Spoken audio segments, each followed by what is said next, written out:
Hi there, it's Anita Johnson, and just a quick request before we get started. Please rate us on iTunes or wherever you catch our podcast. That helps other people to find us. And of course, give us a high rating. Thanks, and here's the show. Making contact. Making contact.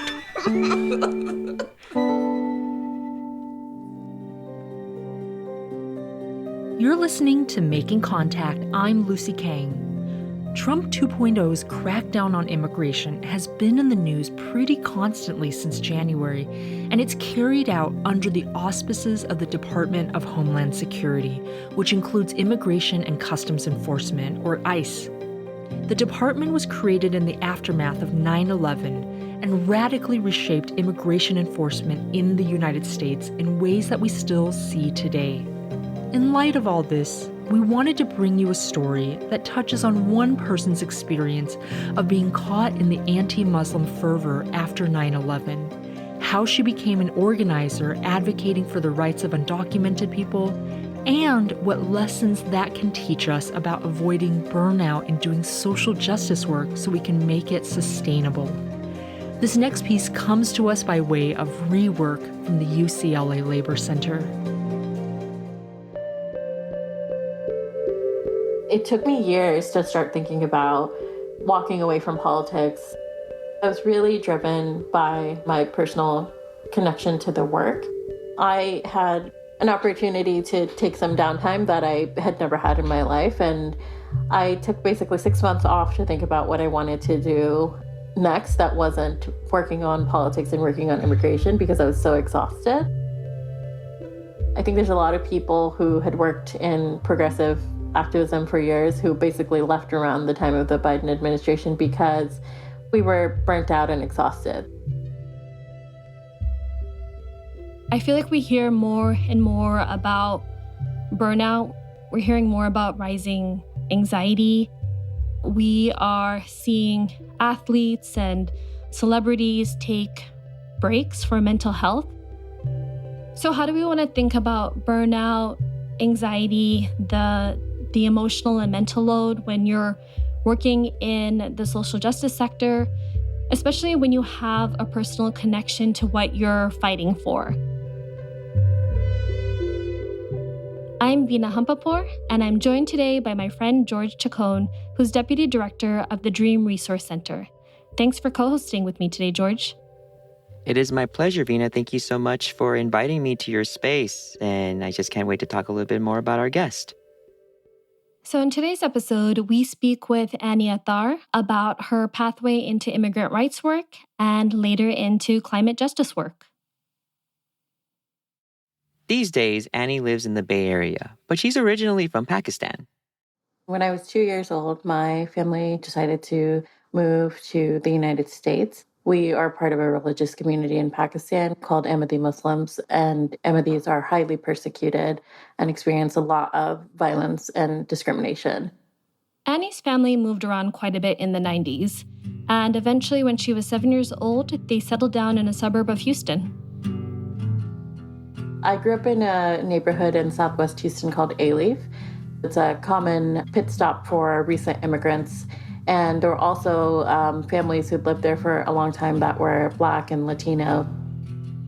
When I was in, I think, the 3rd or 4th grade, we had this day where the school was putting up flags in the cafeteria of all the countries represented by the student body population. And I remember going to the cafeteria and there being over 60 flags, hanging up on the ceiling. Ainee enjoyed the diversity in her school and neighborhood, but there are also concerns about safety. I spent time at the mall. I spent time, hanging out at Starbucks and doing kind of just typical kid activities. But there was that kind of undercurrent of, honestly, like violence happening in that suburban community that was always at the back of people's mind. Because I came from this South Asian family where we were kind of expected to keep our heads down, I was sheltered from a lot of that, but I heard a lot about it from my friends at school who were kind of in the middle of it all.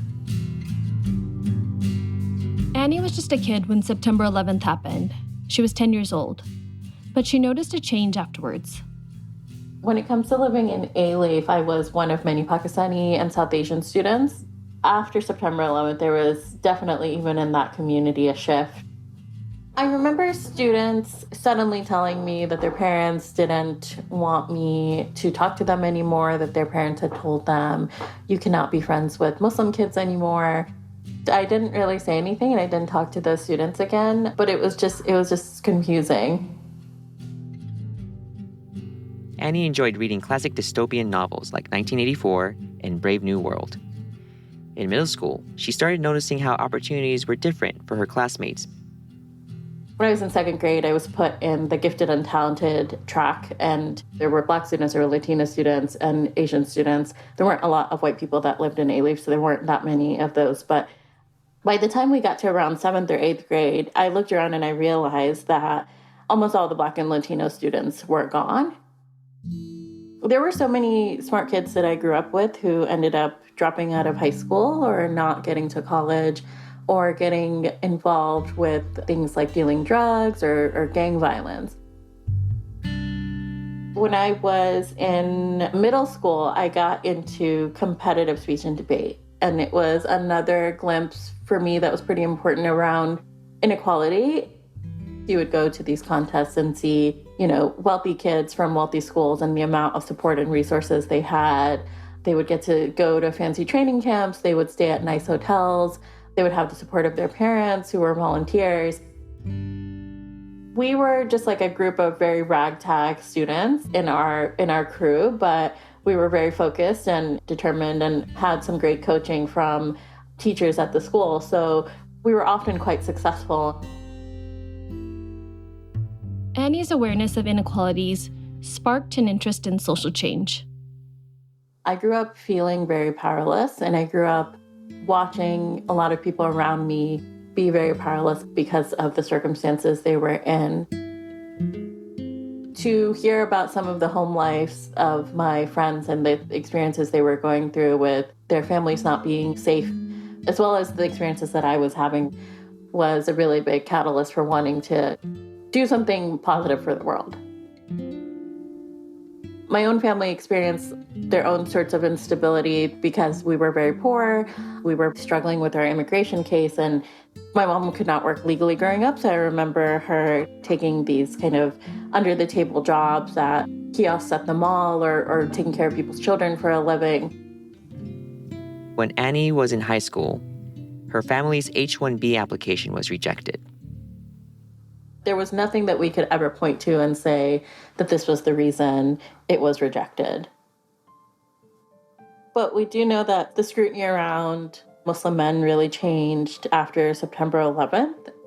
There were many applications that were kind of just arbitrarily denied among South Asian applicants. And I think some of that factored into the ultimate rejection of our H-1B case. But we also had family members who experienced, for example, being put on lists and investigated and things like that. It's because of 9/11 that we created, the Department of Homeland Security, ICE, departments that to this day are impacting communities in a negative sense. If there is that political will, a lot of things can change in the structure and the systems that we have in our government. There's so much work left to be done in order to address that.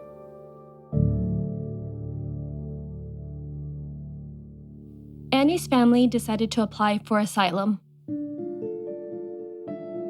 My parents reassured me that this was just almost like a formality, like it was a done deal. So while I was nervous, I was also relying on them and really, believed them as a child that this would be the way we become citizens and that this limitation that kind of showed up in all sorts of ways in our lives would be lifted.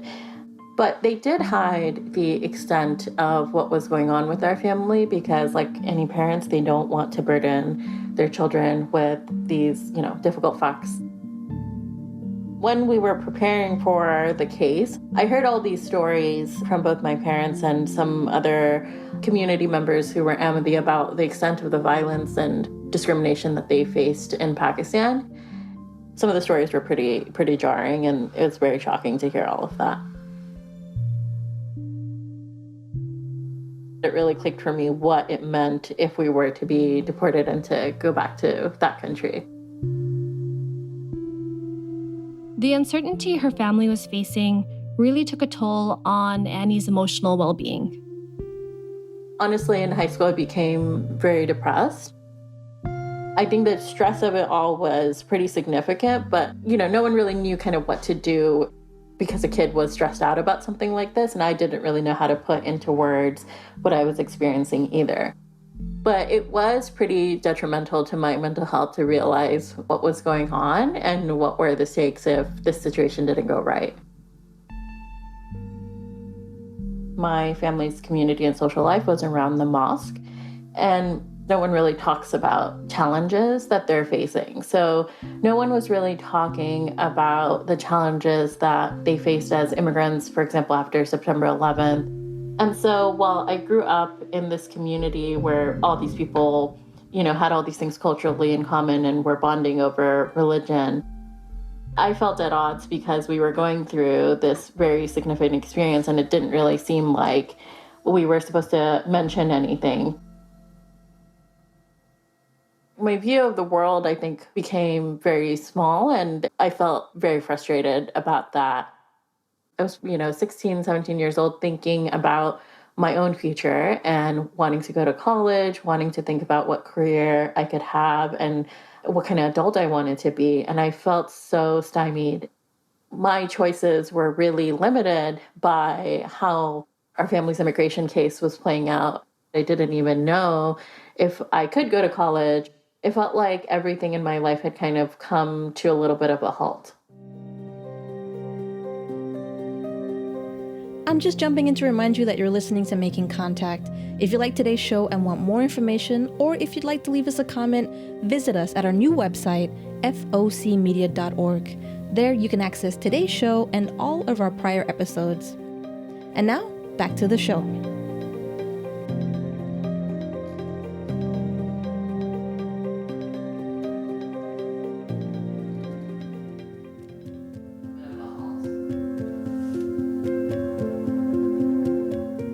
Ainee ended up attending UT Austin after graduating from high school, but her family's immigration challenges became a bit more complicated.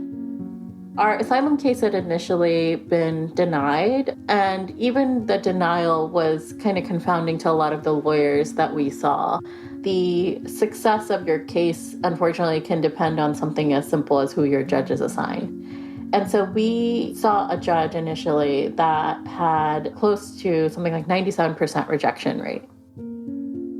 When I was a sophomore in college, we were in the appeals process, and I was not really thinking that much about the case. I was trying to enjoy my college experience.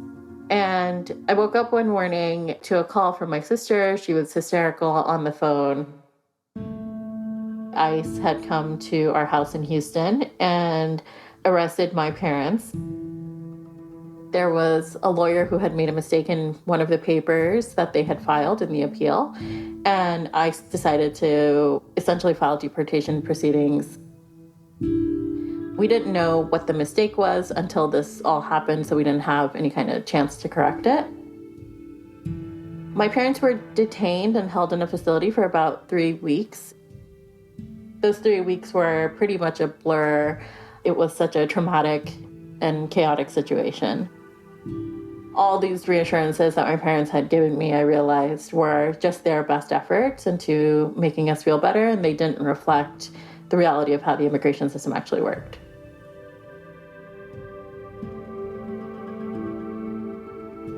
ICE wanted to detain all of us, and they had a warrant for me. I was told by our lawyers not to go to class. When I tried to communicate what I was experiencing and what I was going through to the university administration, they treated it as if it was a criminal matter, and they told me that they would not provide any kind of accommodations because it would be seen as some kind of obstruction of the legal proceeding. Those 3 weeks were just kind of spent in fear. I always call this kind of episode to be like an example of like state-sponsored terrorism. It feels like terrorism, right? To knock on someone's door in the middle of the night and drag away like a mother and a father to a jail cell indefinitely. because of a clerical error in some paperwork and to tell their kids that they want to arrest them too. Annie's parents were released from detention, but that wasn't the end of their immigration issues. The Immigrant community really stepped up. They helped my parents find a new lawyer and also helped them put together kind of the resources they needed to start a new legal strategy and to get them out of detention. Our lawyer was someone who's part of the Immigrant community and has done a lot of these kinds of asylum cases. Really, that situation was just the beginning of what would kind of transpire over the next 7 years of fighting this case and having active orders of deportation against us. I was subject to ICE check-ins, which meant that they would call me randomly when I was in class and I would have to step out and answer the call. I remember once missing a call because I was taking a shower and I just had a total meltdown in my apartment thinking that that law enforcement was going to show up guns blazing and drive me out of my house. It was a pretty big strain and I considered dropping out at several points. Ainee thought about leaving school, but ultimately decided to stay. She was able to find ways to make sense out of her experiences. I studied political anthropology at UT, which was a major at the time that focused on social movements, on public policy, and on critical race theory. I kind of wanted a why to why my family was experiencing this and why some of my friends were experiencing the things that they had gone through. Going through those studies, especially once my family had deportation proceedings filed against us, was very valuable in helping me make sense of the world. And it was also really helpful in showing me how change has happened historically in this country when it comes to organizing and social movements and influencing policy and government. Ainee also joined an undocumented student group on campus, and she began sharing her story publicly. You know, the university is not supporting you, and you're fighting this battle largely alone and in isolation. I felt like I was living life behind a glass wall. And so to be able to get together with other people who know exactly what you're going through, and we could have fun with each other in a way that sometimes we couldn't with other people who we'd have to explain these limitations that we were facing in our lives. Ultimately, we played a role in organizing Texas undocumented youth to help pass DACA. I had also started to do a lot of work where I would travel the country and share my family's story. It was really empowering to work on campaigns and to work with the student group because you were kind of in control of your own destiny instead of waiting for other people to come save you. After I graduated, I joined an organization called Forward US, which is a national immigration reform group. So I threw myself kind of full force into advocating for immigration policies. Around 2017, Annie's family was granted asylum. My first reaction was that it was pretty anticlimactic. It feels very strange to have gone through this very traumatizing and egregious experience, all for it to end with someone handing you a piece of paper in a courtroom and saying, you're free to go. For a couple of minutes, my mom, she didn't really believe it. She kept asking, is this it? Is this it? I felt a huge sense of relief and all this excitement immediately afterwards. But ultimately, that excitement gave way to reality, which was just because we got status doesn't mean the challenges ended. We still had a low income. There were all these ways in which we were behind. That includes a lot of things that people probably don't think about. So, for example, if you're someone who didn't have access to healthcare for years, as my family didn't, there's probably all sorts of health issues. Because we got a green card through asylum, there's a lot of different kinds of stipulations. So I still have not gotten to travel outside the country, even though I've had asylum status for about 6 years at this point. And you just kind of get a sense of all those things that you missed out on. Rebuilding your life after going through that experience takes years at a time. I would still say I'm in the process of kind of rebuilding the life that I want, and my family is also in that process. It's a lot of sense making of how my 20s went and how my childhood went. I'm also obviously very grateful the fact that I do have status when some of my friends still don't. I am able to think about the future in a way that I haven't been before, and it's something that takes a lot of practice and a lot of work to not just think about where you need to be in the next year or the next 2, but to start thinking about where would I want to be in the next 5 years, in the next 10 years. It's definitely like a stretch exercise, and you have to kind of force yourself to do it. After receiving asylum, Ainee moves to the Bay Area to work in philanthropy. Eventually, she decided to take a break and really rethink her path. Working on something like immigration under the Trump administration burnt a lot of people out mentally, physically. It was traumatizing, if I'm being honest, to wake up every day to a new crisis that affected some of the most vulnerable people in our country. So I wanted to work on things and have, honestly, a little bit of emotional distance from the work that I was doing. So I decided to not work at all, not apply for any jobs, and really just think about what I found interesting. And I had always been interested in environmental issues. I'd always followed climate science. After working on something like immigration and being so directly involved, there was nothing I could do next that wasn't mission-oriented. It had to be something that I felt very profoundly about. And climate change is the existential threat of not only our generation, but all the generations to come. Just to talk a little bit more about burnout. I mean, we all have it, right? And that pivot to addressing climate change was pretty big. One thing I noticed about Ainee is that she questions what she sees around her from a young age.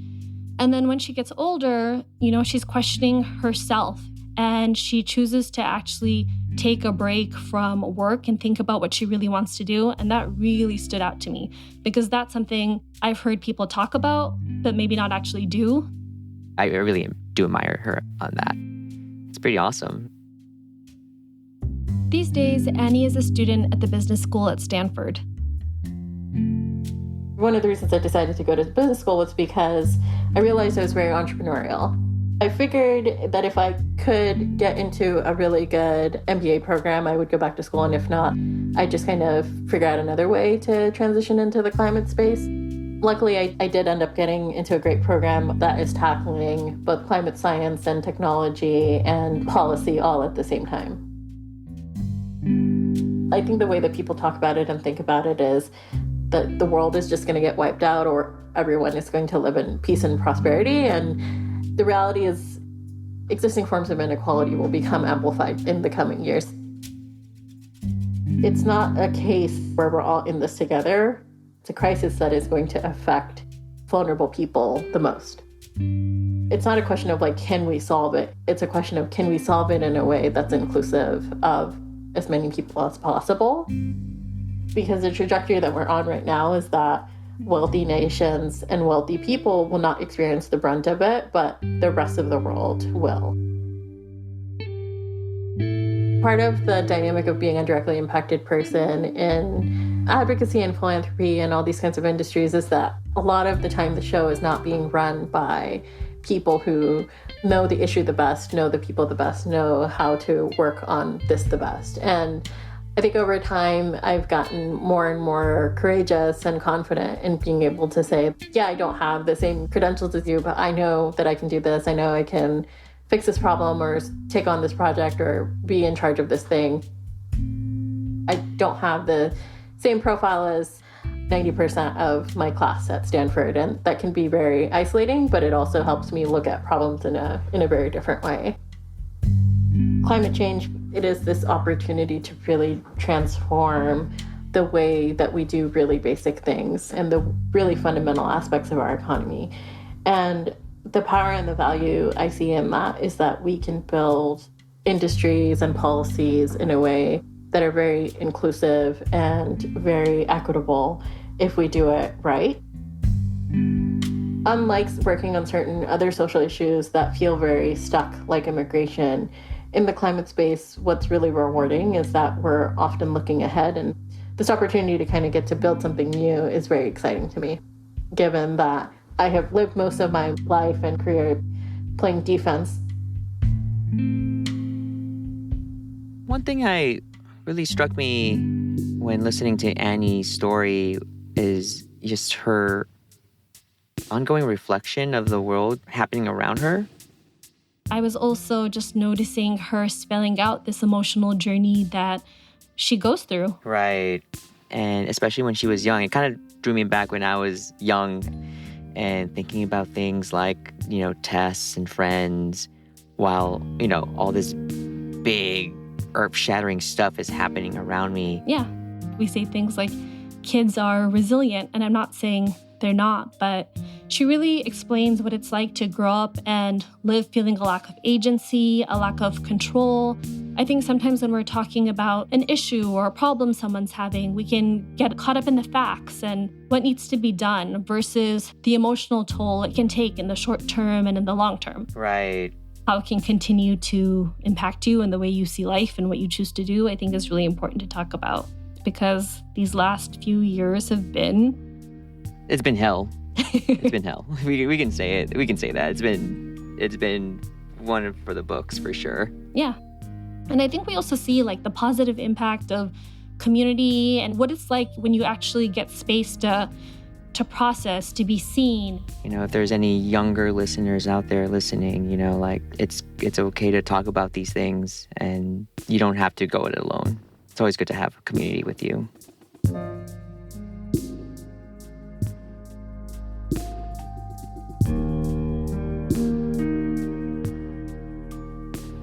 When you're a youth activist in the immigrant rights movement, you travel a lot and you share your personal story and this very traumatic set of experiences that you've had. And now I'm in this place where I'm kind of getting to rewrite a little bit about how I want the story to go. And it's still very difficult because I get frustrated sometimes at being seen as this very resilient and strong person. I think that's true, and I'm proud of what I was able to do under the circumstances that I faced. But I would rather live in a world where people don't have to be strong like that, rather than take away that there are millions of people who face a tremendous amount of adversity. There's a lot of talent in this country that's being held back from solving some really important problems in our world. And just because you hear a couple of stories here and there about someone who's overcome the odds doesn't mean that the odds aren't real, And so I feel a little different now about how I share my story and who I want to share it with, if that makes sense. Directly impacted people become activists because sometimes we're looking for a little bit of control over our own destiny. And I have a lot of friends who are undocumented and they're in their mid-30s. They're thinking, am I ever going to get to live life like a normal person? And they're having to find their own ways of controlling their own destiny. It's quite a difficult situation to be in for people who are still undocumented and don't know what the future entails. But I think that all of us have to find our own kind of locus of control in our lives, especially when we come from these communities. And whatever that is for you, try to find it, because feeling disempowered or as if you have no control over your life and really sitting in that feeling is quite destructive to your mental health. So find whatever it is that helps you feel like you are, in charge of your own destiny and be very unapologetic about it.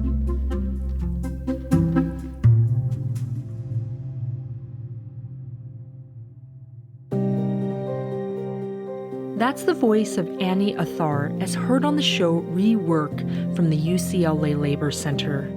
This episode was hosted by Veena Hampapur and George Chacon. For more information, head over to our website at focmedia.org. And that does it for today's show. I'm Lucy Kang. Thanks for listening to Making Contact.